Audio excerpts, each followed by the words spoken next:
what, Squash? This is Comics Covered for the week of March 7th, 2018. We made it to March 7th, episode 17. Well, we made it to the 10th, actually. That's when we're recording. We as a species survived to March 7th, and I think we should all be given a round of congratulations, a round of applause for our And I just realized, I didn't know that today's Mario... We're recording this on March 10th. Apparently that's Mario Day, so it's Mario Day. There's a day for every goddamn thing. Do you know why it's Mario Day, Doug?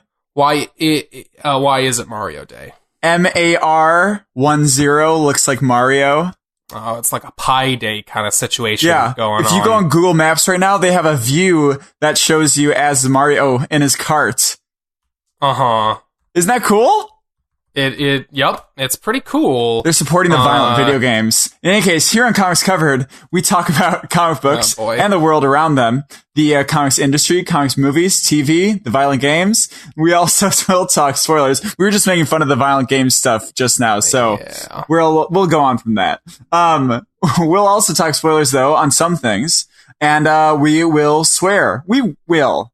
Who knows, though? We might not. We'll warn you about the spoilers, though. I am Jack. I am a, newish person on the comics front. I'm not a veteran. And I'm here with my co-host, Doug, who knows something that I might not know about. Yeah, I am Doug. I'm a resident comics veteran, which I mean specifically to mean that I fought in the great comic book wars of the 1990s. Wow. That's not true in a figurative or literal sense. What would the conflicts be if there was a comic book war of the 1990s? I assume that the metaphor there would just be living through the shit show that was comics in the 90s, but Mark Millar versus Grant Morrison. The fist fight to the death on top of Big Ben. I almost just derailed myself completely. For an example of my expertise that you don't have in comics, I, for example, do know who this character is. Mogo, the Living Planet. I am going to think myself through this. Are you ready? And I think I'm going to get this right, like a lot of it. Because this sounds eerily like Ego, the Living Planet, who was the villain in Guardians of the Galaxy 2. Okay. So I know this is Marvel. It's actually not. Are you fucking kidding me? It's actually not. Are you serious? I thought I had a one-up on you. No. Ego, Mogo, why is this not a copyright thing then? Is it DC? It is DC, and I didn't think to look up if there was any kind of like... I'm not sure which one came first. Isn't that weird, though? It is. It is very weird. I did think of the connection. I figured you would at least make the connection to Ego. I didn't look up which came first or anything. I don't know. I can't find that information. Turns out not a heck of a lot of trivia information on the internet if you search Ego and Mogo, the Living Planets, on Google. Google doesn't readily have that information just on a platter for you. Try Bing. Here we go. And, wow, Bing has all the information. It does say I have to pay $500 for it. That's crazy. Great. That's too bad. Do you have a guess who Mogo, the Living Planet, Okay, well, is? shit. That's sad. I thought you were you made a dumb choice on your... crap. Okay. Just wanted to rub it in my face. Yeah, I did. I really did. I didn't say anything when I first got into the rundown and saw it, or... okay, Mogo, the Living Planet. Okay, Mogo. Okay, this living planet, it can move. It's not just like a regular orbit, because I'm thinking Mogo, more go. So I think it's able to move a lot of places, fast through space. Yeah. I think that it came to be, it's just been, a very, old power that, the living planet has to, I just feel like I'm taking from Marvel now, though, but maybe that's what they did. I feel like it feeds off of other planets so it can keep sustaining itself, and it can move fast through space by doing that. And it's probably battled by the Justice League a decent amount. Who knows? Let's hear it. Okay. Mogo, the Living Planet, is relevant to a conversation we might have later in this episode. A member of the Green Lantern Corps. Oh. What? It's a planet that is a Green Lantern? It's a sentient planetoid. It's a giant. If you follow the link I put on the thing, you'll see an image of him. He's a large, white planet with a big green stripe and a big old Green Lantern symbol on him. Oh my god! I see it right now. That's him. Okay, so that's mobile headquarters. So it's in fact right now their headquarters. Currently, he is. Okay. He wasn't originally. Oa was destroyed a while back. I don't think. I'm not currently reading Oa. That's the Green Lantern's home planet traditionally, or historically. I think it was destroyed a while back. I'm not currently reading the Green Lantern stuff. Not since the beginning of Rebirth. But anyway, it's the Green Lantern of a space sector. He was given a sector of space, and I'm not entirely clear in that if he makes like manifestations and stuff. Power, energy constructs? I'm not sure. I'm trying to find that information. I don't see it. Oh, damn. Well, I would imagine he just makes shields and stuff. I don't know. if how Mogo does he battle anything, or how? As far as I know, Mogo doesn't really do much of anything. Mogo is just kind of there. He's like a Danny the Street kind of thing. He's kind of like he's a stopping point. Like he helps Green Lanterns. Like he floats around, you land on him, and he'll act as a safe haven for Green Lanterns and stuff. Okay. He just kind of. I see. There's a section in here about his contribution to Infinite Crisis. I won't read it, I am looking at that section right now. I don't remember him being in Infinite Crisis. I shouldn't read it. I will not. I mean, pivotal events, the contribution of Mogo. I don't know. It seems like he's an important thing. You don't think he's an important thing? I mean, he's definitely a large thing. Oh, hey, on his powers, it does actually list willpower-based constructs. All right, sure. Make a giant... I mean, what would he... I don't even know what he'd make. He'd make a moon. Could he manifest a moon for himself? Oh, I guess that'd be kind of cool. Also, on here it says it has sand manipulation. Oh, because he has his own sand. I get it. He's a living planet. Yes, okay, I get that now. Come on. Water tracking. What does tracking mean? What's a power that's called tracking? Like to track something. To follow it. To follow its path. Superpower. That's a skill. The powers section on this site is kind of blends those things. Also, of course he has the power of flight. It's a goddamn planet. I mean, technically, is anything in space flying? I think that's maybe even a bit of a stretch. He's in space. He's just a planet. He's just floating. Zero gravity. Yeah. Granted, he is propelling himself around, and in that sense, I guess you could call it flight. So maybe propulsion sounds worse than flight. Omnilingual, so he can do everything. Mm-hmm, okay, cool. Speak to everyone. Wait, this is a lot of stuff here. Yeah. Wow. I mean, he's a lot of lantern. Yeah. Jesus. Wow. That's insane. I can't believe they have a lantern that's a planet. Was he ever not a planet? Or not a lantern, No, it's just a sentient planet. And he's always been a lantern, or what? Was he like the first lantern, or? He apparently first appeared in Green Lantern number 188 by Alan Moore in a story entitled Mogo Doesn't Socialize. Oh. Mm-hmm. Okay, I guess, but he's omnilingual. Yeah, but he doesn't want to talk to anyone, apparently. Well, that's fine, I guess. Fuck you, Mogo. Jesus. Yeah, I guess Mogo's kind of a dick. Jesus, Mogo. Yeah, kind of. Come on. All right. Okay, well, that's Mogo. God, I felt so... Damn it. Okay, we have to figure out who is first, Ego or Mogo. I should have looked that up. That's my fault. I'm sorry. Yeah, that is your fault. Yeah. You veteran. Bad veteran. Stop calling that. No. Okay, sorry. No more of that. Doug, how was your week? My week, we haven't done a real live. We don't do these live. Live. We haven't done like a on the week episode for a couple weeks now. I've been 2 weeks. Yep. I've been in Ireland up until halfway through this week. Best accent. Oh boy, you want me to try the accent? Yes. All right. I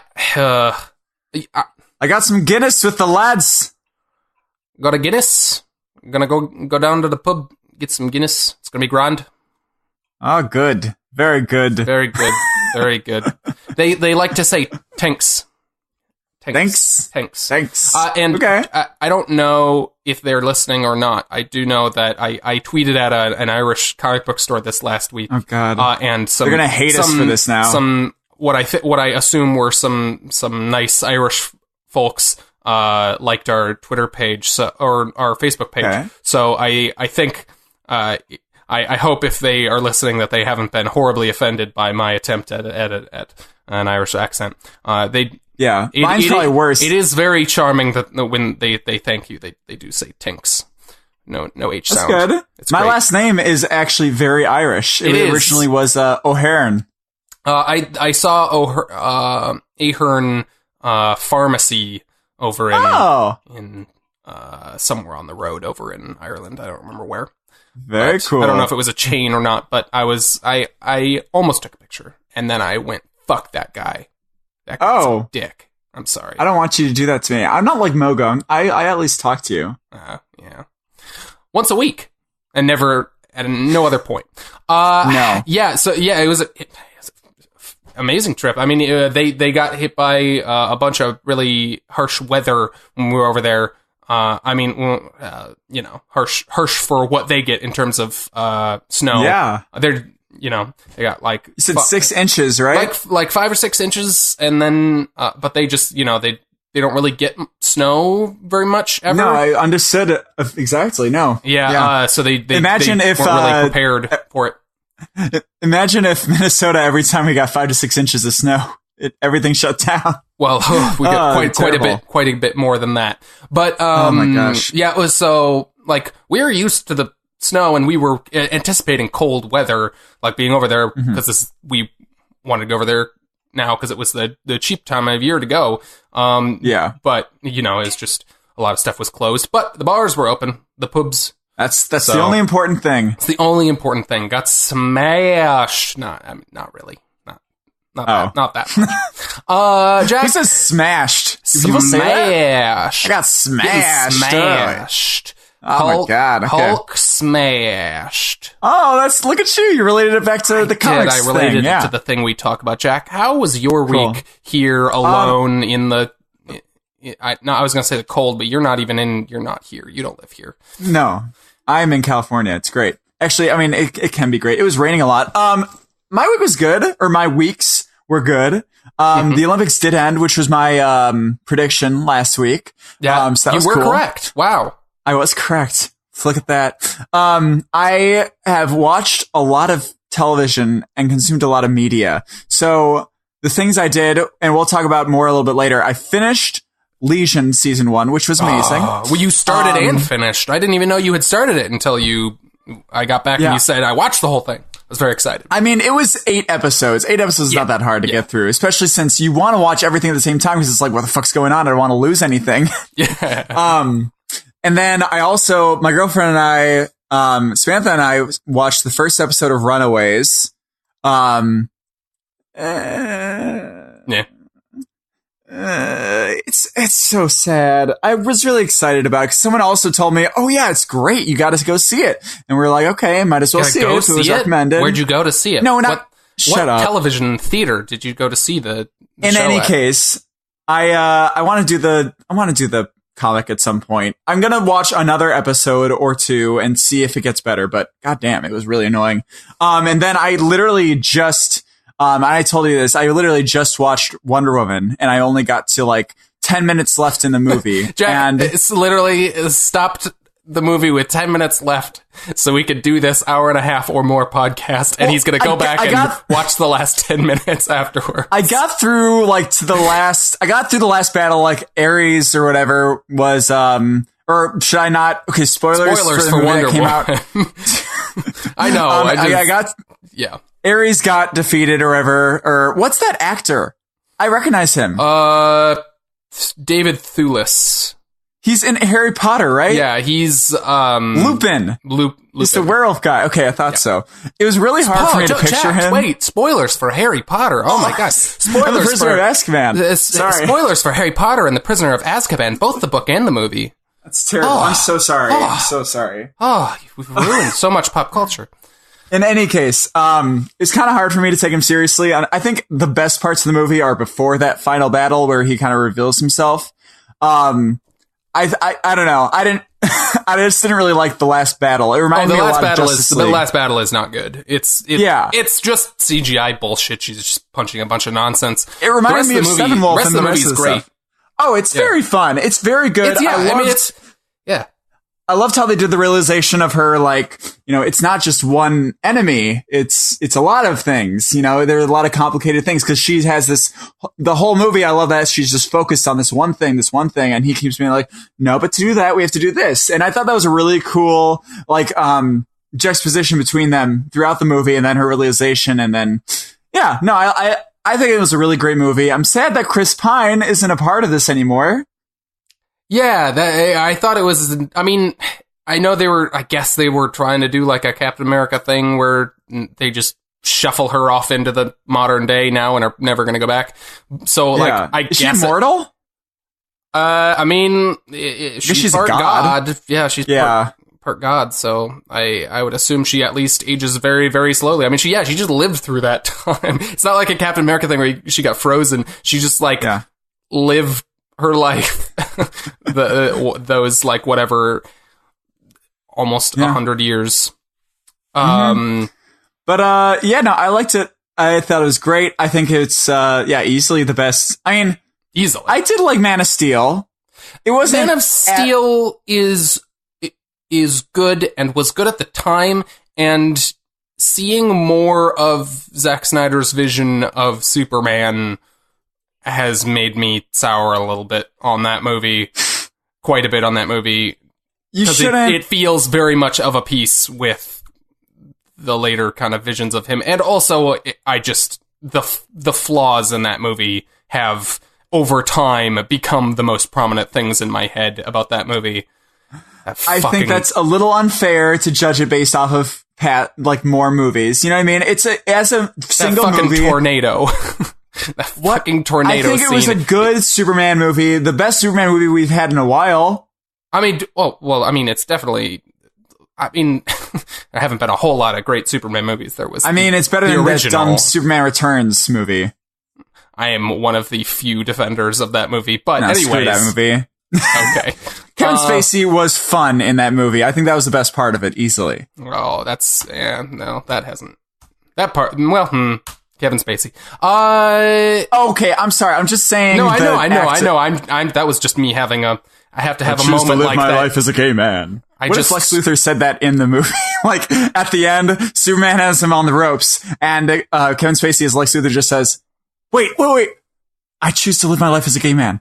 He said, wait, that has absolutely nothing, that's not the issue we're talking about here. You murdered so many people. And he's just like, this is about me coming out now, and you can't criticize me of my crimes because this is about me and my special moment now. Exactly. Oh boy, we're, okay.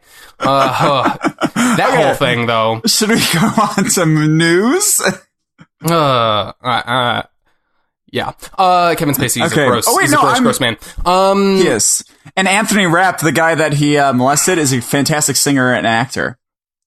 Well, he was in Rent. That's very Broadway. Good for him. In any case, I'm the host. Doug, we're going to go into news. Relaxing. Yeah, very relaxing.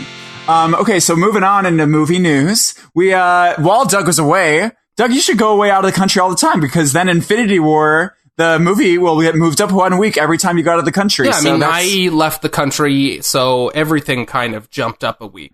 That's just how time works. That's how it works. If I leave, so that's pretty cool. Yeah, I might just leave the country another couple weeks, and then I'll come back, and it'll just be Infinity War. That'd be great. No, we don't want it to be Infinity War. We want it to come out as a movie.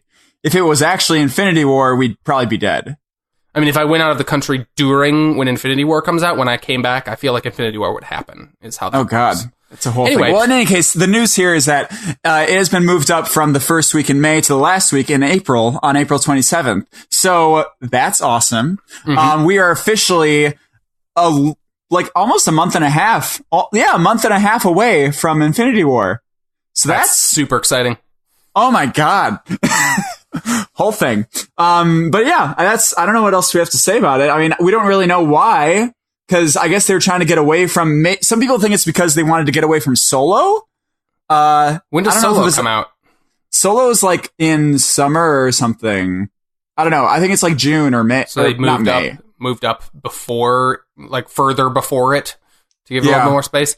And then other movies now are doing like shuffles to get like Rampage got moved up further as well because everything's like getting the fuck out of the way of Infinity War. Oh my God. Is Rampage before Infinity War? I believe so. Oh my gosh. Yeah. Well, that makes sense. It'd be really funny if Deadpool now moved so that they were the same amount of time. That'd be really good. Yeah. But so that's, I mean, I don't care what the reason is. I'm pretty excited for that.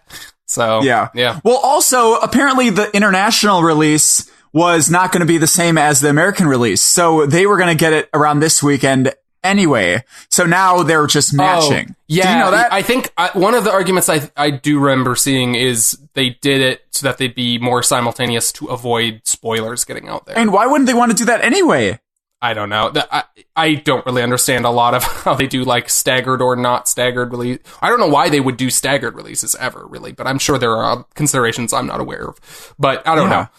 I have no idea, but anyway. I'm excited. It's great. And, I didn't see these, costume pictures yet. So, also another part of news, moving on, is that this, Shazam movie, speaking of DC movies, is, releasing some pictures. They're not releasing pictures. These are leaked set photos.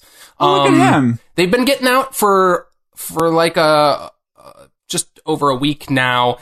It's interesting looking. Goofy. It does look goofy, which like really goofy. Yes, would fit if we're, with the casting of Zachary Levi. And it seems like they're leaning into the comedy element of this character, which I don't know what if that could work. I guess we'll wait and see. But like it doesn't. It's weird. The weird part about it for me is that it doesn't look like Zachary Levi bulked up at all, but he's wearing it looks this like a fat, like a muscle suit. Yeah, it's like an enormous muscle suit, this costume, and it's like ridiculously bulky, and it doesn't look like it matches his head. Yeah, that's the weirdest part. I feel like they should have bulked up his neck or something with prosthetics, but I don't know. Maybe they will. I guess if it's a comedy, like maybe this is supposed to be funny looking. I don't know. I don't know. I don't know what I think of this. It's a lot of time. This stuff is hard to tell from set photos because it's not in the correct lighting and all that. But it's very comics accurate looking. Okay, yeah, that's what I was saying because it looks like he does in Injustice too. The same kind of thing. Before this stuff was getting out there, they were saying that they were taking inspiration for the costume from the animated movie Justice League War, which is basically like a more simplified version of his New 52 costume. So it's, either they're basically taking it from something that's pretty similar to the comics. So it looks a little goofy, but maybe that'll work with the tone of the movie. Who knows? Okay, well, lightening up is probably a good measure for them to do because it's different. I don't know, is Zachary Levi in other stuff that I would hear of? Because I don't think I've ever heard of him. His big thing was he was on a show called Chuck for a really long time. One of my buddies is a really big fan of that show. I've not really gotten into it, but what was he in? He was in. Is that the serial killer one? No, that's the one. Well, it's the one about the like spy who works at like a geek squad, basically. Oh. Anyway. What am I thinking of? I don't know. Dexter, sorry. Oh, Dexter! I just saw Game Night last night. Michael C. Hall was in it in a bit part, and I was pretty happy because I haven't seen Michael C. Hall in something in forever. Did you watch Dexter? I heard it got really bad at the end, right? I did not watch all the way through because it did indeed turn into a bunch of garbage at a certain point. Okay. In any case, he was in the last couple Thor movies as he replaced the actor who played Fandral, the swordsman the character. Guy? He's one of the three. He's one of the Warriors 3. He's the like Robin Hoodie looking, very British one with the sword. Okay, I think I remember him. He was blonde in that, though, right? Yes, he's blonde and has a mustache. Okay. Okay. Well, if they're leaning into more comedy routes for it could be cool. But, maybe they shouldn't lean into comedy for every character, as our next movie thing, is interesting. So we got some casting news for Wonder Woman 2. I looked at WW2 and I saw I was going to say World War 2. Oh, I didn't even consider that. WW2. In any case, we got Kristen Wiig playing Cheetah. Yeah, they confirmed that. Patty Jenkins, the director, confirmed that this week. Yeah, Cheetah, for anyone who isn't familiar with Wonder Woman villains, is a woman, a scientist who was turned by a curse into a kind of anthropomorphic cheetah, like a curse. Yeah, like a cheetah / woman hybrid, and she like thirsts for human blood and stuff. I get. Oh, really? So she's like a vampire cheetah? No, not really. Like she just it's like eats people or whatever. Depending on the version. I don't know that they're all like that, but that's what the recent one has been. Are you still a cannibal if you're half cheetah and human and you eat human? I mean, you're half a cannibal. You're halfable. Halfable. You're very affable. Affable! Nice! In any case, the only thing I know about Cheetah is from Injustice 2, which isn't a lot. So, I don't know, is this like... You said you thought that Kristen Wiig's been doing more dramatic stuff? What are you basing that off of? I don't know that I've really seen any of it, but I feel like I've seen her doing some more, like, at least, like, dramedy type stuff. Yeah. Like Bridesmaids, I guess it wasn't all jokey. She was in that Darren Aronofsky movie, Mother. Like, I think she's making a little bit more of a move to, not to get away from comedy, but like, I don't know, she's diversifying a little bit, it feels like. Broaden, yeah. She's in some more kind of like, she's been in a lot of like very dramedy kind of stuff where it's a little bit more serious or a little bit less goofy. Yeah. Martian she was in? She was? Oh, weird. Apparently. Huh. I'm just looking at her IMDb now, so I didn't see The Martian. Did you? I did not. Also, Zoolander 2, very much leaning into the serious side of her career. Yeah, definitely. No, I just hope that if I see her in something like serious, that I actually am able to take her seriously. Like, it's just, when you're like conditioned to see someone and laugh, it's hard to change that, Yeah, especially if she's gonna be like, hamming it up as like, I'm a cheetah. Right? Like, I mean, I would imagine they're not going to be making too much of a tonal shift from Wonder Woman 1, which is already, like, remarkably light, I think, for the types of movies they're putting out. Compared to Batman v Superman? Yeah, I don't think that they'll be making an enormous pivot to, like, make it a comedy or anything. And I would doubt that they would make, like, the main villain in the movie, like, really goofy.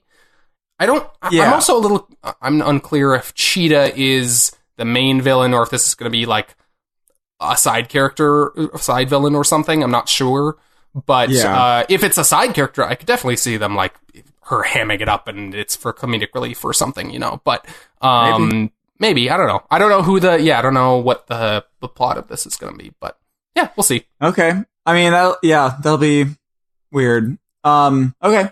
In any case, cool. Kristen Wiig, fun name to get in there. Now, Doug, with all these movies shuffling around, maybe New Mutants will get away from their 10-month delay and go in. Oh, wait, no. See, the news here is that they're in massive reshoots right now because they are both making the movie more horror-based And they are adding a completely new character, one named Warlock, I guess. I don't know who that is. Doug? I think that's like the heavily rumored character. They haven't said anything like specifically about that being the character, but that's the character everyone assumes. It's a really big New Mutants character. Okay. Why would they add it now, do you think? Is it like gonna add some horror to it or something? Or maybe? I just hope it doesn't look like weird, like disjointed with what they, you know what I mean? It's hard to like introduce a character and then like have scenes that feel like they don't reference that character at all. You know what I mean? Depending on how big the role of the character is, I can't imagine that it would be enormous. Like they can't just like put them in every scene, you know? But, it's an alien character. So it could, maybe that ties into the added horror that they're adding in. So maybe that's a potential, so it's like, it's a hero character. It's not a villain, but like maybe the alienness, the encountering of this very strange alien character is maybe part of the added horror that they're, like, a source of the added horror that they're adding in. Maybe that's speculation, but also the fact that Warlock isn't it is speculation. So yeah, we'll wait and see. It's hard to say how this changes anything about my. I guess if they're leaning more into the horror stuff, I guess I think that's a good thing because that's kind of what was making this movie unique and interesting to me. So I hope they just don't go too fucked up, but. Like, you hope they don't go fucked up for the sake of being fucked up. Like just... Like a lot of horror can be. Yeah, sometimes horror has a tendency to go a little too far in that direction, and I hope that, like, a fucking superhero-based property doesn't, like, just completely traumatize its audiences in a way that isn't, like, necessary. You know? Yeah. Is it supposed to be R? Oh, it's definitely R. I'm pretty sure. Okay. I think... I'm not sure. I don't know. You can do PG-13 horror easily. They can't. Yeah. I'm not sure, actually. I'm not sure what the rating of this is. All right. That'll be interesting. Maybe they'll change it. Who knows? Yeah. I mean, if they're 10 going... months down the road. Yeah. 10 months away, and if they're leaning more into the horror, then, maybe it could go in a harder R direction. We'll see. Okay. Well, moving on to TV news. I mentioned that I didn't mention this. Jessica Jones Season 2 dropped this Thursday. Mm-hmm. I didn't mention that I watched the first 2 episodes. You did? Yes. Yeah. Did you watch any? I did not, because I made what I feel like is the wrong decision, because I never watched Defenders, and I want to pick up on any references to her time I think you in between. Made the wrong decision. I might bail out and just jump into Jessica Jones. But how many episodes do you watch of Defenders? Like, it's not bad.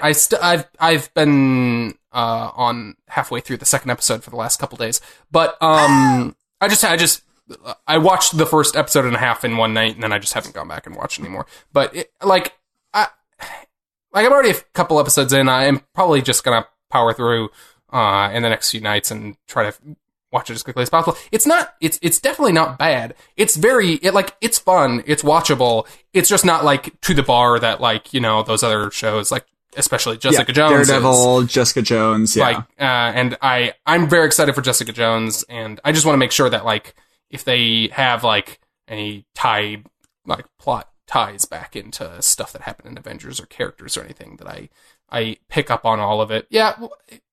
I don't know. I'm very excited to watch season 2, though. It looks like, I don't know. I don't feel like I'm missing anything. Like, I feel like it's pretty... I'm sure I could have jumped into it.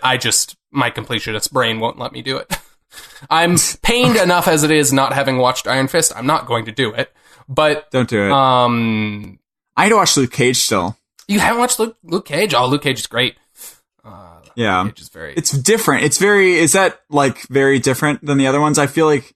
I don't know. I feel like it has to be, right? It's more of a straight crime, like, series, just because it's more low level in terms of, like, superpowers and everything, because he's really, for the most part, really the only character with any powers in that show, and it's all about him going up against just, like, gangsters.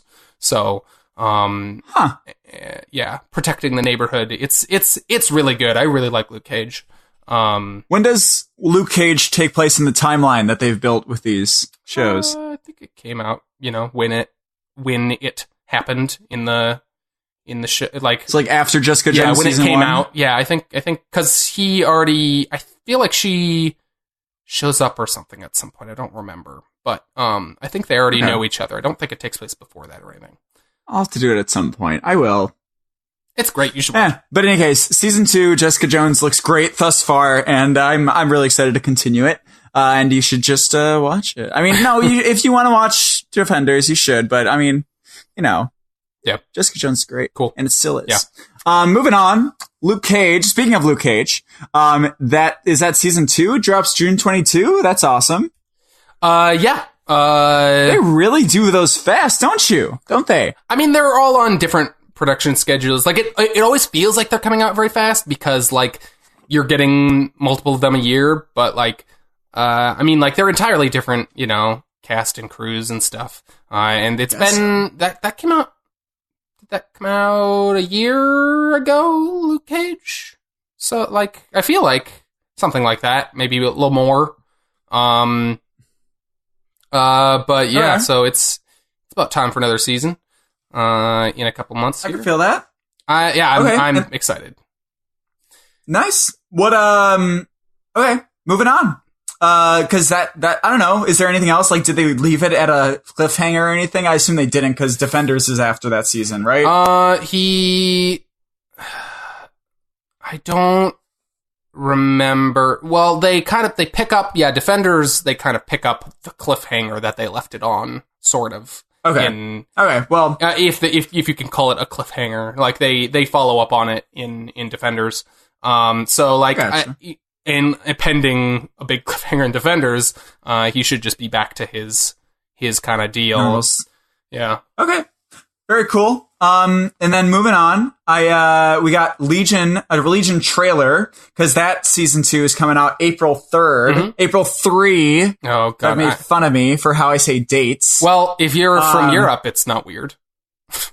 Okay, well screw you. I'm an all around world man. Mm-hmm. In any case, this new Legion trailer looks awesome. I don't really know why you put it on here though. Oh, I don't know. To see if you had watched it and what you thought of it. Like, did you watch it? Oh yeah, I did watch it. We put trailers on here. I don't know why I'm getting guff for putting this trailer on here. No, I mean, I feel like they have had other trailers for Legion. This isn't a new one. Oh, is it? Have there been? This is the first one I've seen. Okay, well, and then they had spots going on FX for a long time. Spots, but not like a full. Is this the longest one? I think so. I think this is the first. I think they were all like little teaser things. I feel like this is the first like trailer we've had. Like for the season. In any case, I love this show. It's so good, and everyone should watch it. It is like it's just, if you want something that's like comics and superhero, but like something that's completely different, this is it. Even if I've heard that people don't like, there's a lot of, and like you too, a lot of people don't like, how he's portrayed in the comics, and they're a little soured on the show because of that. They think like it's going to be, if I don't like the comics, I'm not going to like this. Just do it. Just try it out. It's really amazing performances. Yeah. They really eke into it, like, I don't know, really well. They introduce you to everything in a very, minuscule way, and then it just gets weirder and weirder and bigger and bigger, and it's just great. Yeah. Like that. The way that series doles out information and ramps up in weirdness and intensity is unlike, I think, any other show I've really ever watched. The way in which you like learn literally what is happening, and also like over the course of the season, and then like more about the situation and the people and everything. It's super, super, super unique. Noah Hawley is like one of the best people making television right now. I really need to go back and watch more Fargo, but yes, I really do. Please, because the first season of that is one of the best bits of television I've ever seen. But and I heard the third season's really good too. I need to watch the third season still. Legion is great. This trailer looks cool. I was surprised at how much because I knew we talked about how they were recasting, like they have like a cast person who is the Shadow King in this season. Spoilers for season 1 of Legion.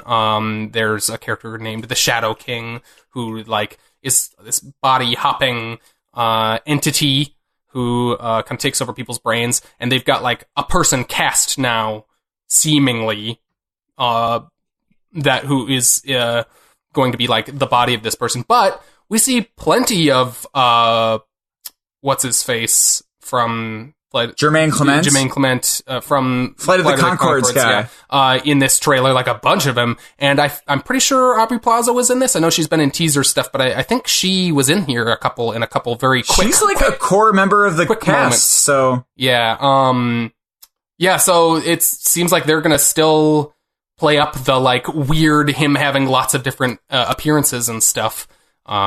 Which I think is really cool. It looks like continuing to be crazy, trippy, and inventive visually in a way that the first season was. That I'm super excited. It doesn't look like, at least from this trailer, that it's skipped a beat. You know? Yeah. Oh yeah. Cool. And they get 10 episodes this season, not just 8. Oh, is it more? Like I didn't even know that. Yeah, I'm pumped. Cool. But yeah, so that'll be recorded. That'll be fun. Going on to comics news, we're just going to briefly talk about, because, Marvel has been doing their their legacy, right? Oh, wait, no, it's a new one. Sorry. Fresh start. All new now, right? No, sorry.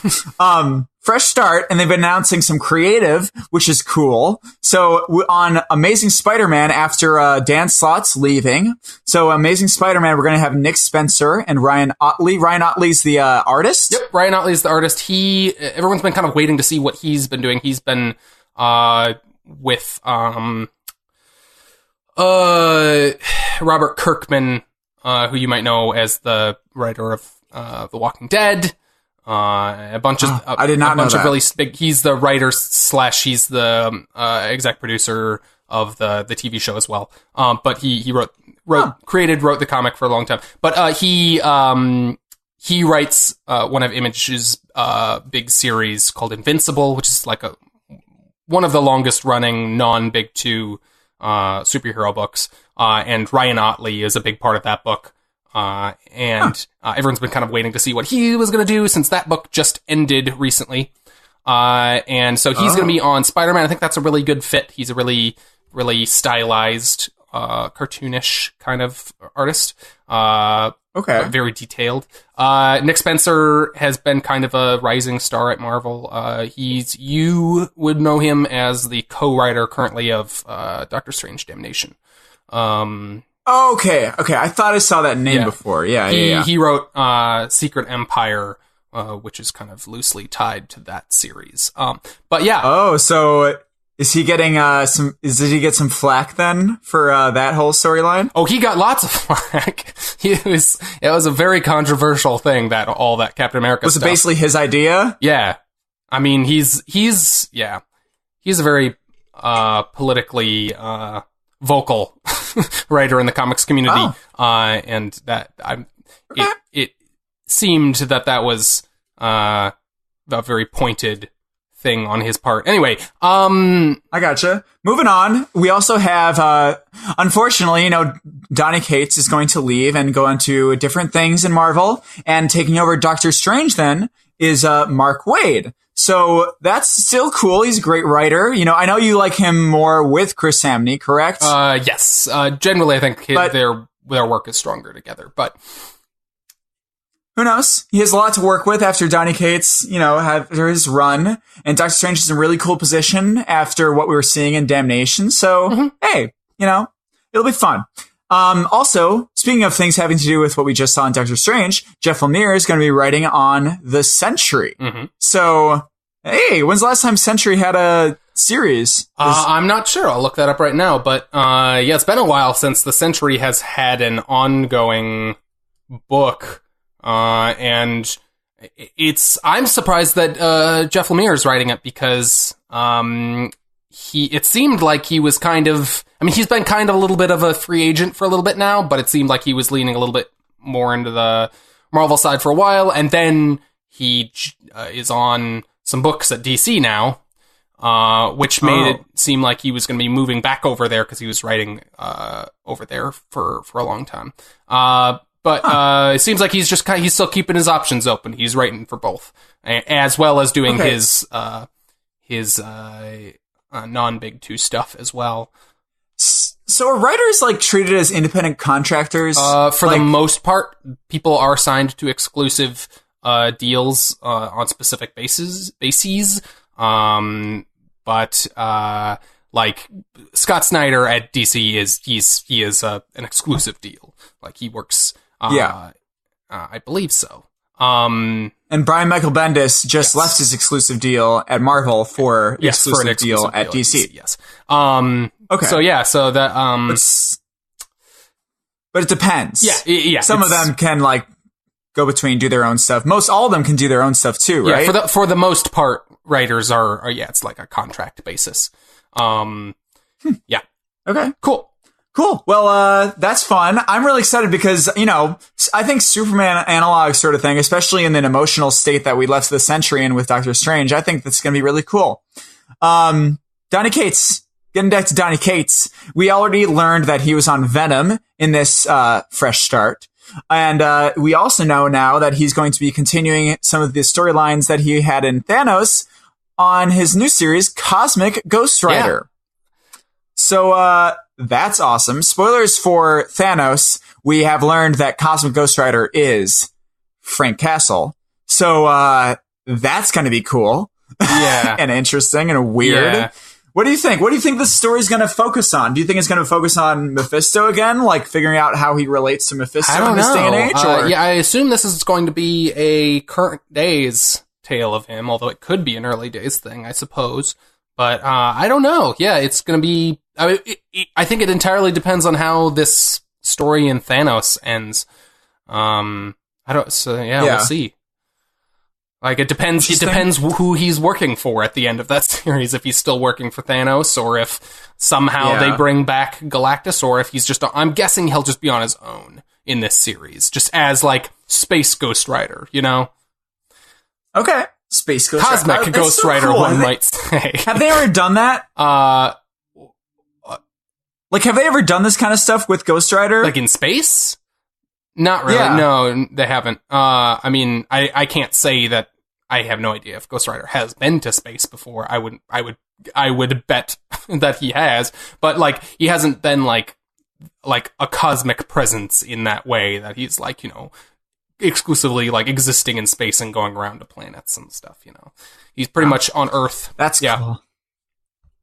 Okay. Well, moving on.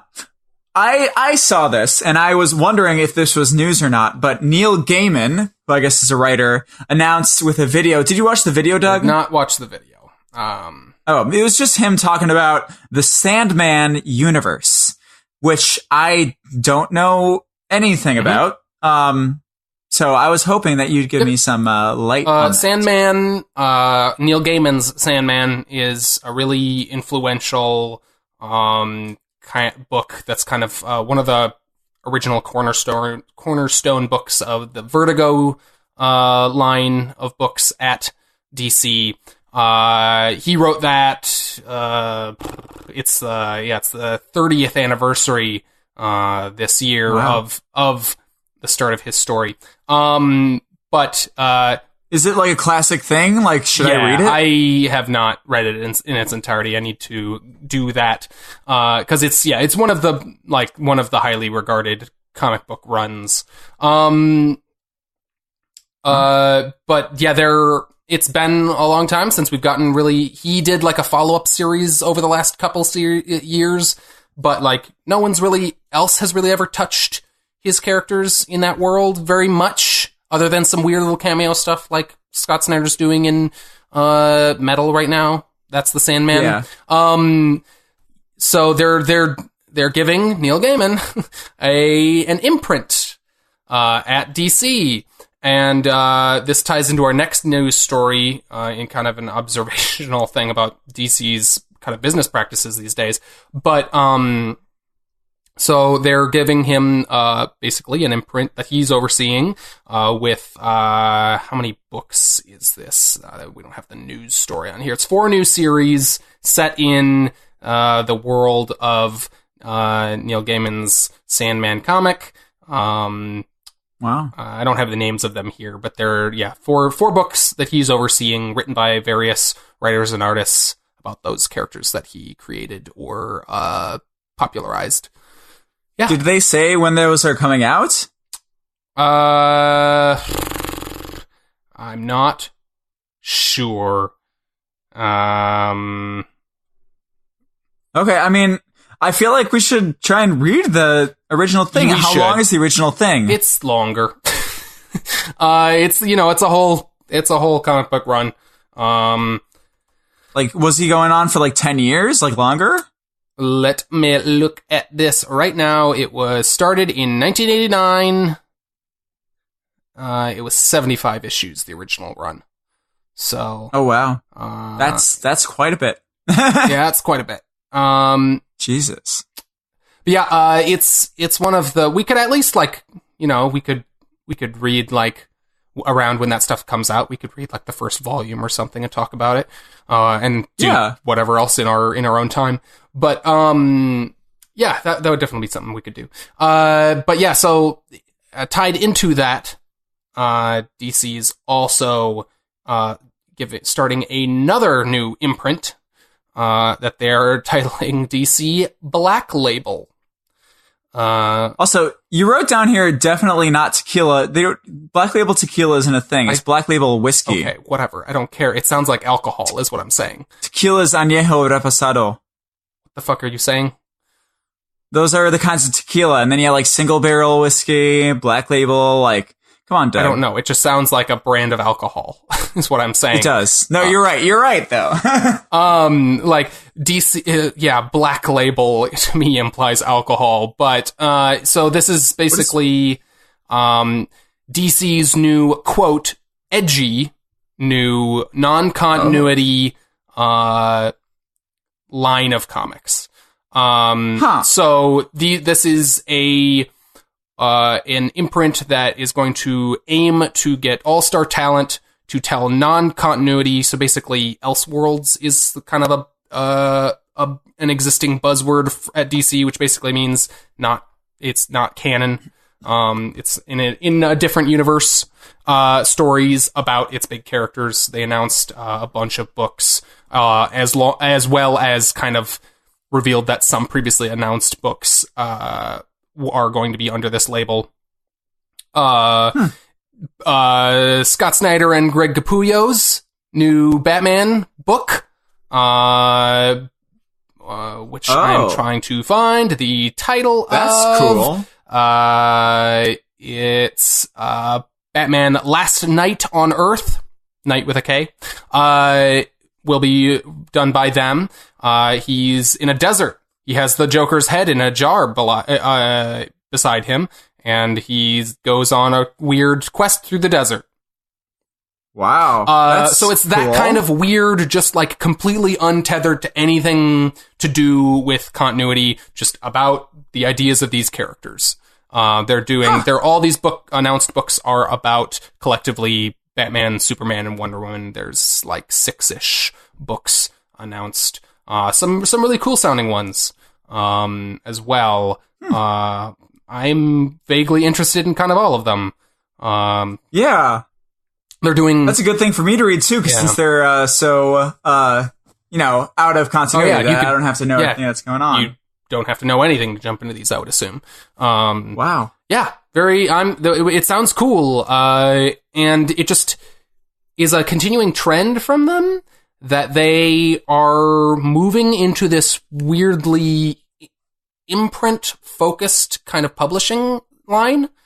So far, they've rebranded their main line of comics, their universe as DC Universe. That's a brand that they've put on all their books. It's not necessarily a thing they're calling an imprint, but they're putting here's the line of comics that it's happening in, other than just DC on their main books in a way that they haven't really ever done before, along with having the existing lines existing before the last couple of years of Vertigo. I think Earth 1 is an imprint. And then they've announced in the last year or two, and have some of these have already started publishing, Young Animal. They relaunched Wildstorm as an imprint. That's Jack Hawksmoor, right? Yeah, Jack Hawksmoor is a character in that. That's Warren Ellis's. So Young Animal is the Gerard Way run imprint. Based, that is in continuity, in the regular DC continuity. Wildstorm is Warren Ellis's, kind of, it's a little unclear what, if that's in, I think it's in a different universe, but it's, that used to be its own publisher that DC absorbed, and now they're doing it as an imprint. DC Ink and DC Zoom, they're kind of more youth-focused lines. The newly announced Jinx World from Brian Michael Bendis, new Sandman universe, and Black Label. So 8 of those have been announced, launched, or relaunched in the last 2 years. Many of them in the last few months. So, I mean, that's cool. I like that. Because then, it gives writers a chance to tell stories that aren't necessarily bogged down by having to be, in some sort of greater continuity. So I like that. It's cool. It still gives them room to do that continuity as well. Yeah, it's interesting because it doesn't seem like they're lessening like their normal, like their DC Universe line of comics. They're just making kind of an aggressive expansion into seemingly other areas of publishing, or broadening kind of the fringes of that core line of comics into some other weird areas. It's really interesting because it feels like they're announcing a new imprint like every other week now. Just an interesting observation. I don't really know what to make of it quite yet, but it's cool, I think. Very cool. I'm excited. They'll be fun, especially the Black Label and the tequila. It'll be great. If you can find Black Label tequila, I would love to try it. It's tequila mixed with whiskey, in any case, I would guess. That sounds Doug, horrible. Let's move into our current comics.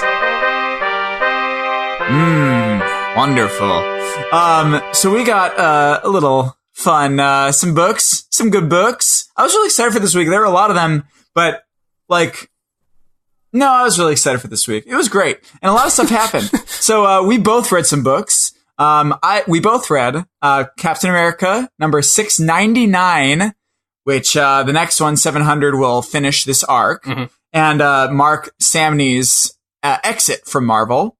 Doctor Strange Damnation number 2 was another shared one. Justice League number 40 and Avengers number 683. I had a solo book, which was the final issue of She-Hulk number 163, which is sad. Yeah. And then Doug, you had some books. Just to shout them out, I read Batman number 42. I read the Black Hammer spinoff, Dr. Star, and the Kingdom of Lost Tomorrows number 1. Mouthful. East of West number 36. The new book from Jeff Lemire and Andrea Sorrentino, Gideon Falls number 1. Which we'll talk about in a sec. Superman number 42, and The Wildstorm, the flagship book of the aforementioned Wildstorm imprint from Warren Ellis, number 12. Oh. Yeah. Fun. Okay, well, let's do our cover of the week. Doug, I'll go first, actually. Screw you. Let's see here. I picked my cover of the week. It was Captain America. For not really the reason of it being particularly amazing or anything. I mean, it's a very nice image from Chris Samney. It is. It just has nothing to do with, with what happened at all. In fact, it is very misleading. And I was wondering when I picked this up, in what way is this going to happen at all? Why would they be at odds with each other, first of all? Second of all, why would, okay, in this issue, yes, Hulk is brainwashed at some point, but then he becomes Bruce Banner. And then we find the Thing, and he thinks he's doing something for the good of the country. Sorry, is this spoilers? Did we do spoilers yet? Spoiler Sorry. 1. Yeah, we're in spoilers. It wasn't that bad. No, I'm just saying, yeah, spoiler. Okay. Go ahead. Spoiler warning a little bit. But, like, okay. Basically what I'm saying is that they are in no conflict. Yeah, what is happening on this cover? You haven't said what the cover is. The cover is Captain America holding back the Hulk and the Thing from theoretically punching each other. And I get that it says the Incredible Hulk on the front. It literally has in text. The Incredible Hulk and the Thing in a battle for the future. Well, not really, I mean. They're in it. But, so, why? Okay. It's just because it's a cool color? No, well, okay, here's the thing. So, this is kind of a referential thing because... So, comic books have a notorious history for having very misleading covers that create conflicts that aren't in the issue. Really? Yes. That's like a notorious history? Yeah, like that the covers oftentimes, specifically with like Silver Age books, like that it'll like imply some huge conflict between characters, and then you'll read it and you'll be like, wait a second, that didn't even happen. So this is kind of a joke, kind of poking fun at that. I think it's an opportunity to like, he's like, I want a cover that has the Thing and the Hulk on it. I don't know what, I mean, I guess it would be cool if they were fighting. That's a cool cover image. And so they just kind of make a joke out of it. It's kind of referential to kind of the history of comic book covers. I think it's fun. It was kind of confusing because I also did not notice the little subtext there until after I read the issue.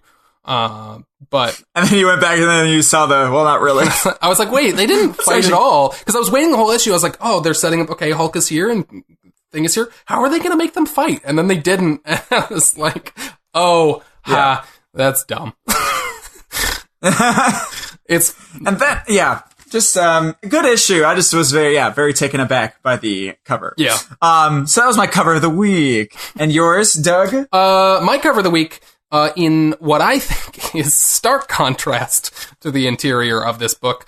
The cover by Rod Reis on Doctor Strange Damnation #2. It's a really cool image of a giant Mephisto's head smiling up in the lower corner, and all of the newly formed kind of teamed up Marvel mystical characters are jumping at him, and it's just a really fun dynamic image, and it fulfills the fun team up nature of all of these disparate characters who never interact in a way that I felt I was sorely disappointed by the actual interior art of this issue. Why don't you like this art? It's looks like it was traced from a 3D program. It looks like someone posed these figures in a 3D program and traced over them. It looks very stiff. All the expressions are incredibly lifeless. The coloring is confusing and nonsensical. I don't understand the shading or lighting. It just feels really stiff, honestly, is the big thing. There are these big splash pages where they're all jumping almost in... I'm looking at a page that is like almost in direct contrast to this cover. It's a big splash page. All of them are leaping through the air towards the right of the page. It's big purple lighting. And they all look like they are like weird, stiff mannequins. I can see that. Do you see this guy's butt? Yeah. It's really there. Looking at Iron Fist bending backwards over himself? Yeah. Look at his butt. His butt is enormous, and he's bending in a way that doesn't accentuate like his movement or anything. It just looks like a weird contortionist pose, and I don't understand his positioning. It looks like Danny Rand removes a vertebra and a rib so that he can suck his own dick. Moon Knight and Wong are in basically the exact same position, which appears that they are doing an Arrested Development chicken dance, like they're doing like their variation on that. They're like, or they're doing a Naruto run, anime running. Oh. I don't want to shit on the art too much. I feel like I'm just shit-talking the art. The cover is gorgeous. I love the coloring on it. I love I really missed Rod Reis race. I don't know. On the interiors in this issue, and this cover was what I wanted out of this book. The writing in it is fine. The writing in it is nice. It just wasn't. The banter between Wong and Bats is great. Yes, it's great, and I wish that the art made me not dislike this issue. Yeah. I got a weird variant edition of this cover, and it's the same exact thing as them jumping at his face, but they just put TAR over the damn nation. I was wondering if that was an actual variant cover or not, because I saw them doing that in some of the promo stuff, and I thought that was just like a joke for some of the ads, but... No, I have the cover, yeah. That's very funny. Weird. It is weird. It's funny. It's stupid. It's weird, stupid, but anyway, that's fun. Yeah, very good cover. Okay. In any case, we have a couple picks. Doug, what do you pick? You can do yours first. So we pick books every week that we think we are most interested to discuss. And my pick this week, just because I wanted to make sure that we talk about it, because you didn't read this book, and it was the first issue, and I just... Should I, though? I think you should. It's really cool. I really just wanted to kind of explain the book to you and maybe give you kind of an idea of whether or not you would want to read it. So this is Gideon Falls, #1, from Jeff Lemire and Andrea Sorrentino. Colors by Dave Stewart. And it is a kind of horror-esque conspiracy kind of thriller. Or I guess it's like a conspiracy thriller with horror elements. But it's kind of the parallel tale of two men who live in this town of Gideon Falls, this small town.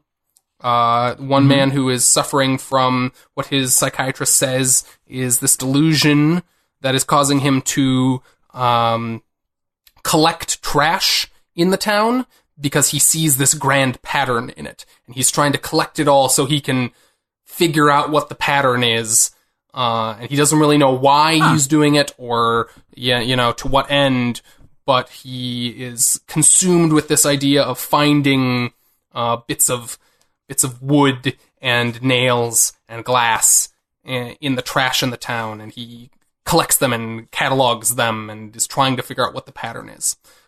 Meanwhile, a local priest has just died, and his replacement has been quickly sent to the town because the town needs the help of a priest, apparently, very urgently. And so they send him there, and he is being slowly kind of this new Father Tom. No, sorry, that's the old priest. This is Father Fred. Is being kind of also drawn into this weird conspiracy that this town is wrapped up in. It's got some weird kind of demonic almost or hellish implications, it feels like. Yeah. This reminds me a lot of, I just played the video game Alan Wake. It reminds me a lot of that, actually. Have you ever played it? No, I have not. It looks cool, though. Oh, yeah. You really have to. It reminds me a lot of that premise in general. Like, Alan Wake, the premise of it, Alan Wake is a writer, and he's gathering up his manuscript from different pages of his manuscript from different parts of the town to try and piece together the mystery that he's lost and stuff like I don't know. It just really reminded me of that. But that sounds really cool. What is the standout thing? The story for you, the art for you, or what? The art is gorgeous. Andrea Sorrentino is really, really good and doing some really, really strong, unsettling work here. Really, really good fit for a horror book. I've seen Andrea Sorrentino do a lot of work at Marvel and DC. Jeff Lemire and Andrea Sorrentino did a really cool run on Green Arrow a few years back. And that was really good. But this art is very, very sketchy and stylized in a way that lends itself much, much better to a story like this. You should look up the like a preview of this issue or something, or just pick it up or something. But there are panels in here that I almost picked as my panel of the week because they're just gorgeous. But I just figured we'll go look for it. I'd pick something that you had a frame of reference for. Is it Image? It is an Image book. Mm-hmm. Okay. And it's really, really good. It's a really promising first issue. If you like horror stuff, if you like conspiracy thriller stuff, I highly recommend this book. Even if it's just the first issue, but I really liked it. It's way up my alley. Okay, I like it. My pick is Justice League. I thought it was a good issue. I think it's doing well. I think it was a nice conflict that they gave him and everything. I do like this cover as well with the posters of them protesting. Yeah. Just Us League. Oh wait, please just you again have a variant cover. I don't have that. Oh one. Really? I have the two teams. I have the two teams kind of lined JLA, up. Justice League? The Justice League and the JLA lined up to fight, and then it's got headshots of them on either side. But okay. I like mine. Mine has Superman, Wonder Woman, Green Lantern, and Batman like overlooking and flying over protesters. It's very painted. Protesters who have leave in a international symbol around the Flash symbol, and then the Wonder Woman symbol with wonder what they will destroy next. Hey, hey, ho, ho, Justice League, go. Oh, boy. Or something like that. Uh-huh. Yeah, it's fun. I like the cover, though. But again, it doesn't really have to do with the... I guess it does. It has to do with the overall story. I'm trying to find an image of this cover. I just want to see it, but I can't find it. Oh, yeah. Cool. In any case, I like this issue mostly because it has moments where I assume they're forcing characters into positions they don't normally get to be in. Which, obviously, there's the cyborg aspect. They're following up on him being the quote-unquote leader more than they did in the last issue at all. And they force him into a position where, people are going to die and shit, and you have to decide. But they also force Killer Frost, I guess, into this new thing where she's trying to be a better person. I mean, that's been kind of her deal on this JLA team, but it does seem to be trying to push her further in that direction, being a little bit more selfless. So that's pretty cool, because I've only heard of Killer Frost as a villain, and so I thought that was cool too, but I really like specifically this part of, for Cyborg, they have 3, what is it? Someone has to make the call. Who lives? Who dies? And they have 3 long panels on Cyborg with someone asking Victor. And then they have a screen grab, or they have the next panel be Batman. Like he's, I don't know. Like he's, I guess, like you would usually have Batman make the decisions, but this time we have it on the spotlight on Victor. Mm-hmm. I thought that was a cool moment. Do you look at what I'm having up the here? moment where he says, like no one, we're gonna save all of us. We're not making that sacrifice. Yes. He comes through, and he relies on Killer Frost, in fact, the other person in a weird position, to be the biggest part of this plan, basically. Mm-hmm. Yeah. And then, so that's about, I don't know, that's about it, I guess. We're kind of in peril at the last part of this, but I'm excited. This is really cool. And also, have we learned already that the fan is part of a bigger group? I think this was the first implication, because I thought the implication at the end of the last issue was that he had disguised himself as a woman because they were both smoking cigarettes, which I think that was intended, that implication, but it seems in this issue that they're implying that this is actually a different person and that this is a group of fans rather than a single fan, which definitely does make more sense considering what they're seem to be capable of doing. This, I'm having a little bit of an internal struggle over something very silly and minor in this issue. I really like this issue. But Cyborg's new costume. I really, really like Cyborg's new costume. So Cyborg gets the first issue of this panel of this issue, he's in an entirely new look. He hasn't looked like this in a while, or in like at all ever. But it's very much like kind of an evolution of his original superhero costume look, as opposed to looking more like his super robotic, huge, like Transformers-y looking look that he's been in for a while. Yeah, that's what I usually see him as. I like this better too. I really like this, but he is forced into this look because he make a point of saying that his like visual circuits have been kind of hijacked by this group of disgruntled fans. And this whole arc seems to be about fans being resistant to change and like having or not even necessarily being resistant to change, but being very, very opinionated about how these characters people that they are fans of should be, that there's this very specific way they should be. So you're mad that your opinions align with these people? Like, I'm trying to self-analyze, like, because it's very much a costume that feels like an evolution, like a modern reinterpretation of his original look, which is much more stripped down, more like hybrid of human and machine, as opposed to being super robotic, which is what his modern look is. Yeah. And I really like it. I think it's the best he's looked in years. And I mean, like, and it's a minor, but it's an evil thing. You're evil, Doug.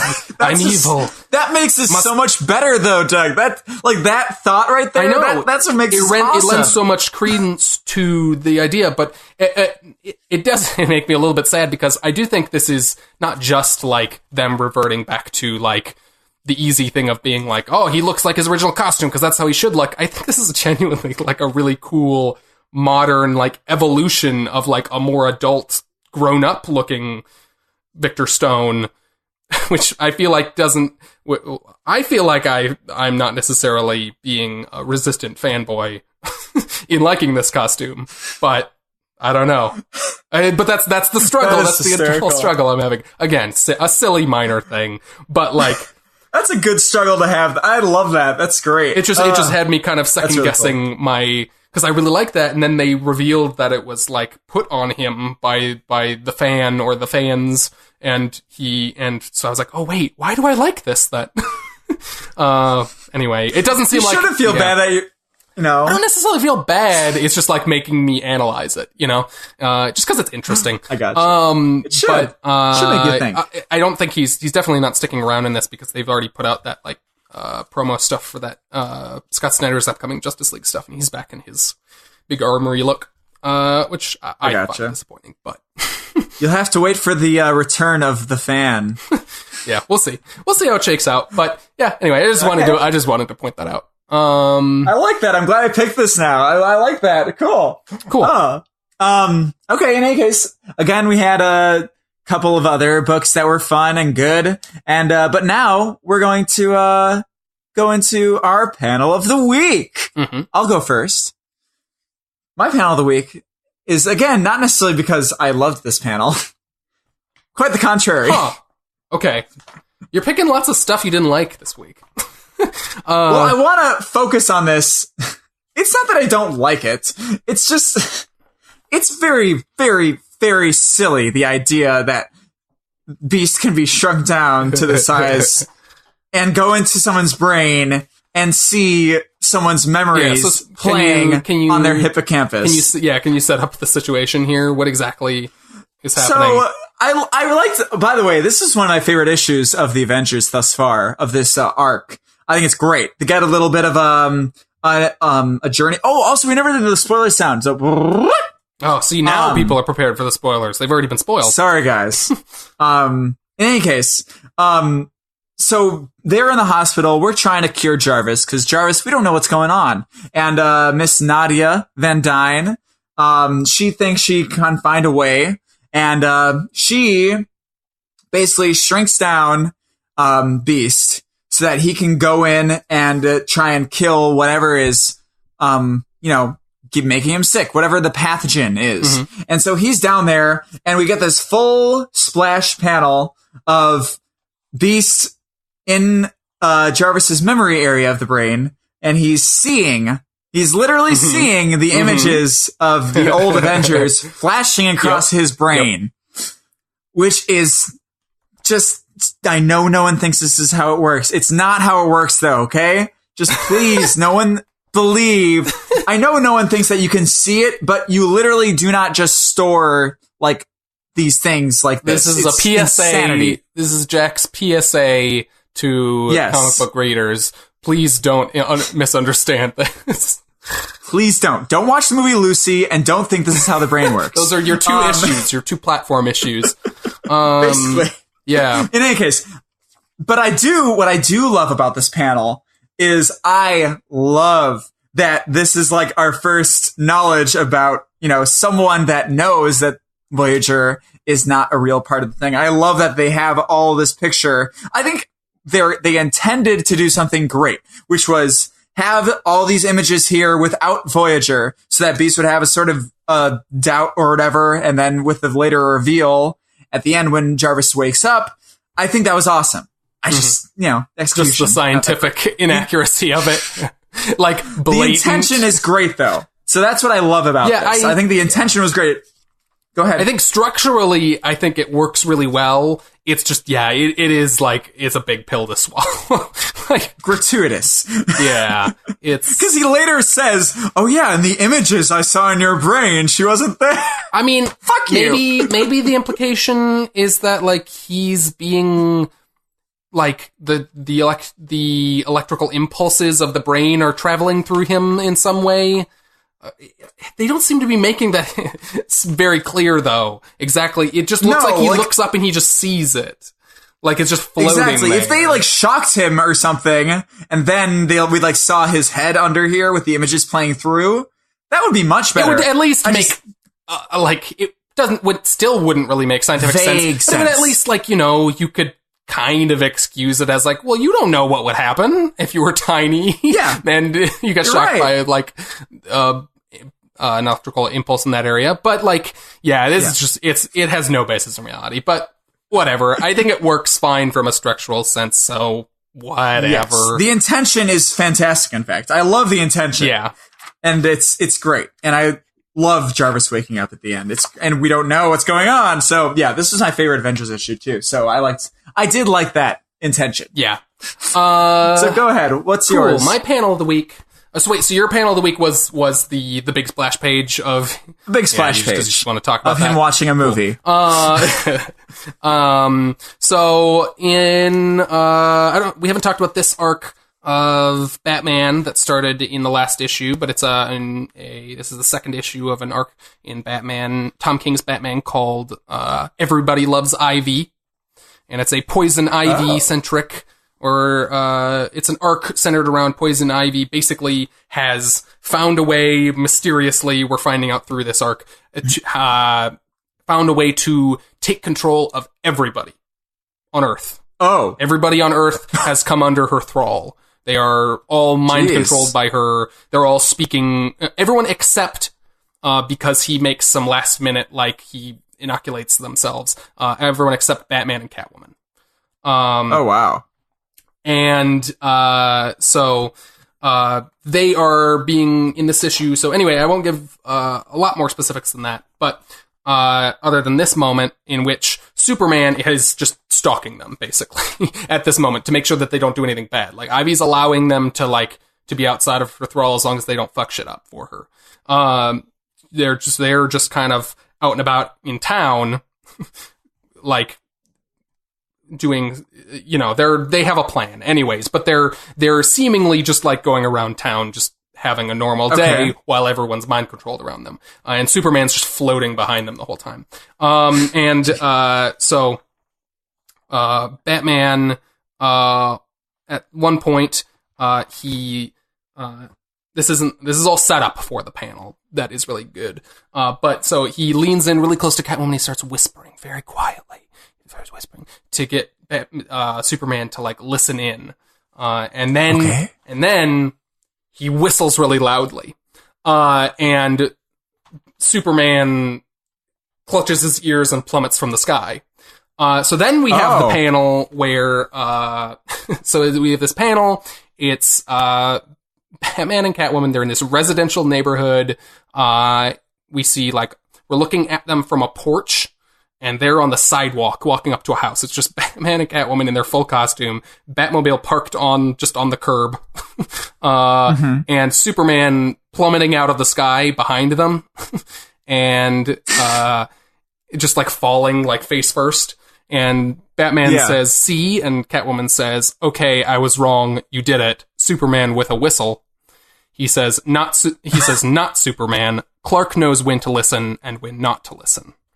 And I thought that was a really clever, they do some more stuff like that with Ivy not knowing how to use people's powers or how to kind of control them with their powers, in this issue. And I thought it was a really clever, kind of play on interesting. That. So kind of saying that if Superman was under his own control, he wouldn't have been fooled by that. Well, he wouldn't have been harmed by that. Like it's kind of playing, like, exploring the idea of Superman's super hearing, that, like, he has enough control over it and, like, know how and how to use it, that he wouldn't just be, like, shocked by a random loud noise, you know? Like, he has enough control to know when to peel back and when to focus in to hear, like, really quiet sounds, you know?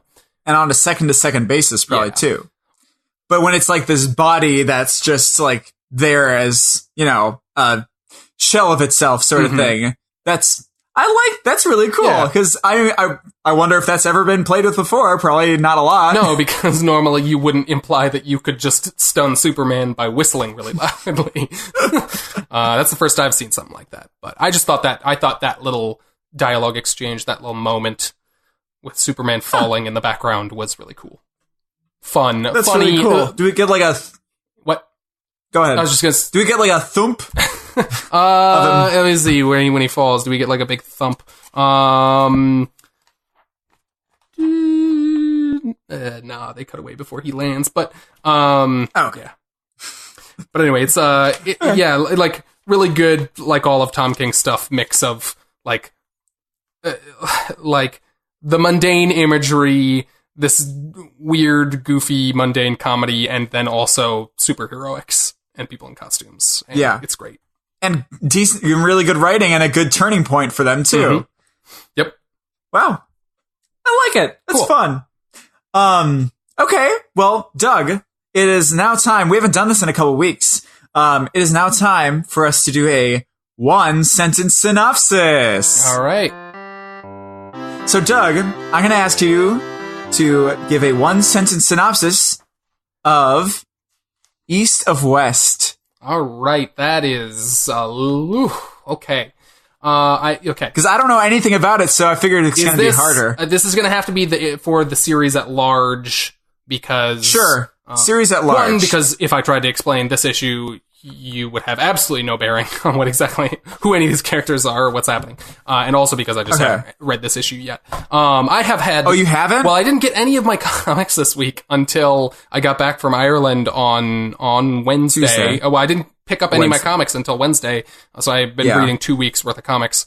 Read all my stuff for today that we were going to talk about. But anyway, East of West as a series is a book by Jonathan Hickman and Nick Dragotta, and it is basically set in the time after the American Civil War, if a giant meteor had caused the American Civil War to end at a standstill, and this is about the fallout afterwards as the four horsemen of the apocalypse have returned to enforce the end of the world that was meant to happen when the meteor failed to kill everyone. Wow. So it is a okay. That's my sentence, but it is a and that was a run-on sentence. Easily, I give you an F. They're all run-on sentences. Last time we did this, I had a really good one. I don't think mine was super bad, but so this is just to kind of append that, so to explain it further for you outside of my my synopsis. It's a weird, like, cyberpunk western / fantasy epic. It's really cool. It's been going on for a while, and I don't know where it's going, because it's kind of just like about these people existing in this world, and about all the politics and like wars that are happening and stuff. It's really cool. The art's amazing. Okay.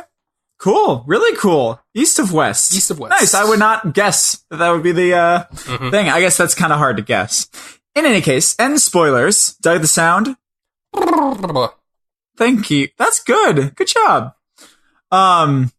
Next week we have I didn't even know. Where do you find what's coming out next week? How do you have an electronic thing that tells you? I mean, I have the app that we both use. Do you not use that app? I don't use it anymore because it was fucking up all the time. Oh, yeah. Well, generally, it's pretty helpful. I use the League of the Comic Book.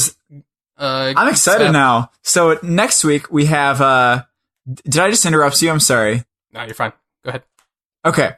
Next week we have Doctor Strange. So the regular, not the Damnation, but the one that's like. I believe this is the last one that's going to tie in to Damnation. Possibly. I'm not sure. In any case, so that'll be fun. Marvel 2-in-1, number 4. Mm-hmm. So that's great. Still going well. And Mr. Miracle back and better than ever. So that should be fun because we lasted on like a big cliffhanger last time. So that's gonna be great.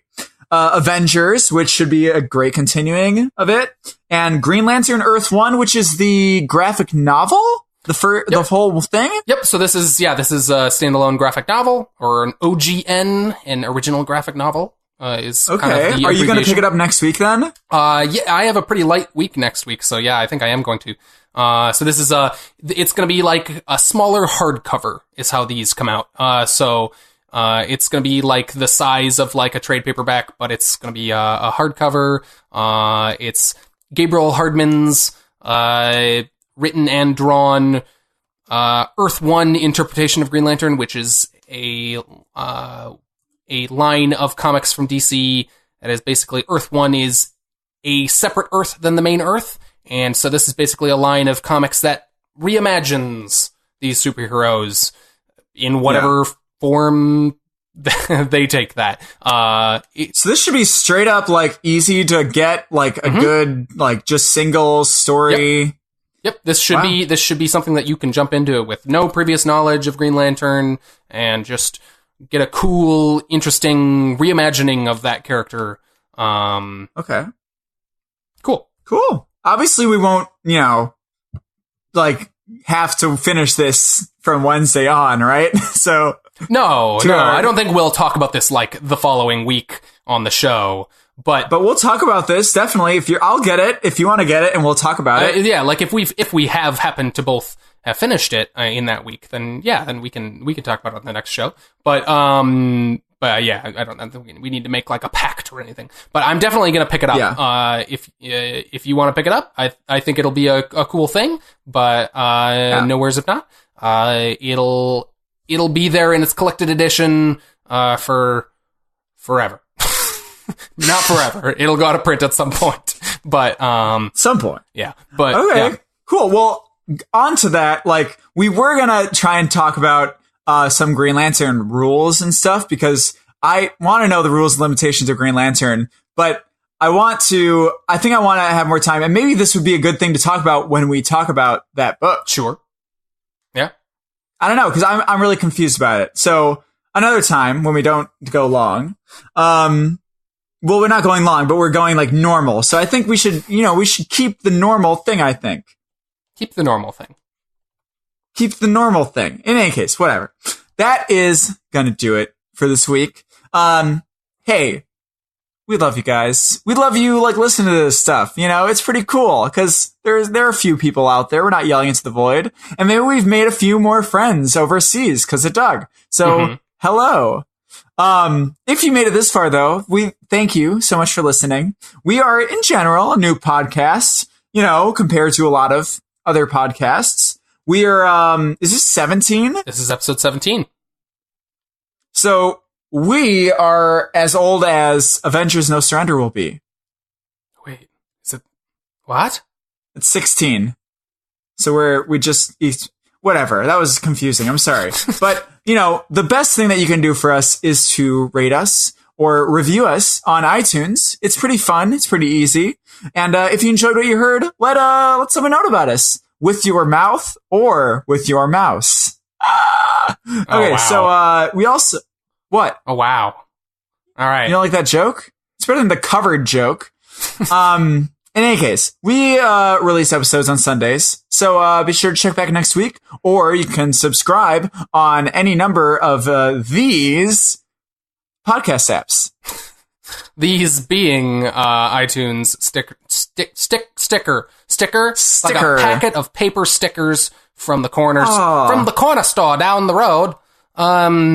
iTunes, Stitcher, TuneIn, Overcast, Google Play Music, any of those apps, we are on. So, I feel like I've seen that we're on some other, like, podcast aggregator ones that you don't submit to. So, whatever you're listening to podcasts on, like, I don't judge. I'm not gonna judge your lifestyle, but you should probably listen to our show. And if you're hearing this right now, you are, so I guess I don't need to lecture you.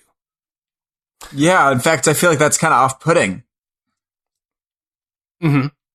In the meantime, before the next episode, you can find us on Twitter and Facebook under the handle @ComicsCovered.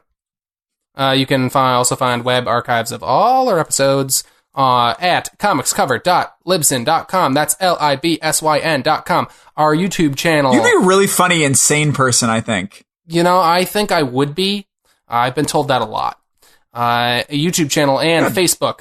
If you want to get a hold of us with a question or feedback, send us a message on Facebook or Twitter or at our email, comicscovered@gmail.com. So thanks again for listening, you guys. You make the world go round, and I love you. And will you marry me? Anybody, people, all of you, all of the people listening. Of course, Doug. Not you. The other people. Doug, all the other people. I just never knew you felt about like that. That's amazing. No, all the other people. All the other people listening. I'd like responses on social media, please. It's legal and binding. Okay. Yeah, thanks for listening. I'm Doug. I'm the bride-to-be. No, you're not. This has been Comics Covered. Nah, I didn't propose to you. You're misunderstanding. Comics Covered. I'm the bride. Cheerio. Oh, okay.